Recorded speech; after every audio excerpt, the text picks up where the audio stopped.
Ladies and gentlemen, dear friends, it's a very personal topic for myself. And let me start from personal announcement. I was born in July 1940. It was the month when the three Baltic states saw rigged elections conducted under the Soviet occupation. Within days, the new parliaments of all three countries would request incorporation into the Soviet Union. From then on, for long decades, democratic procedures, institutions and values would be hijacked to serve the totalitarian state and its criminal regime.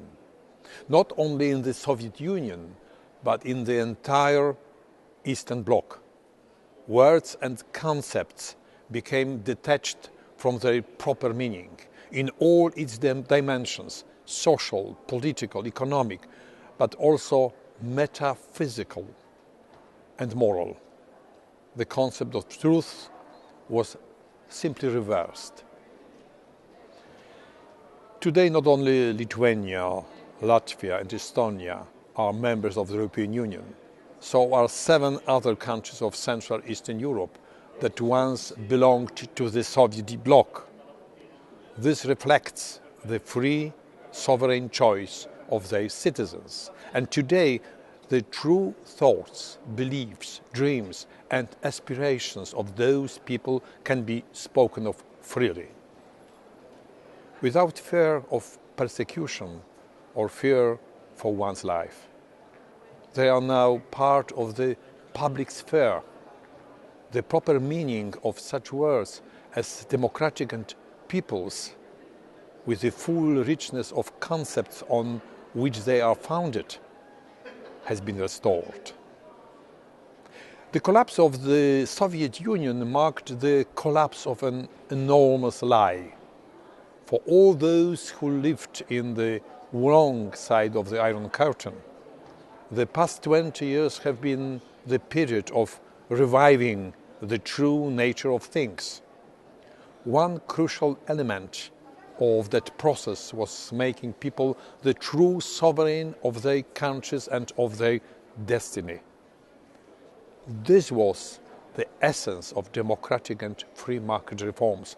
And let us remind today that even in such a difficult times of crisis, it is easier to go ahead with reforms in our part of Europe than in so-called old member states, because we could get use for reforming of our countries, and we know that the end of the difficult period of reforms, we can be much better organized and we can serve better our citizens.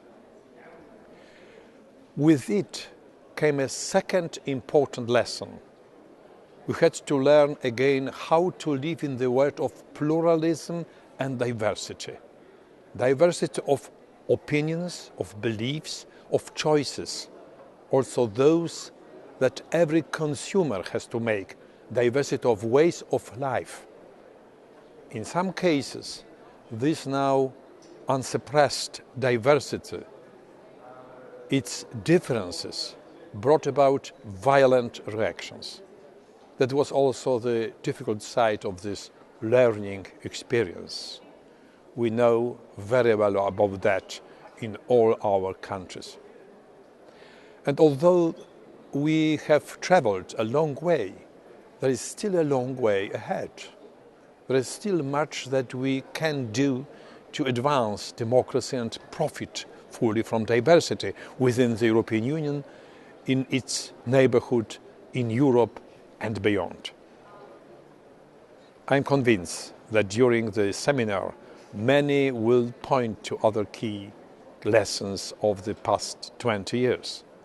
I expect many other points will be made regarding the challenges ahead.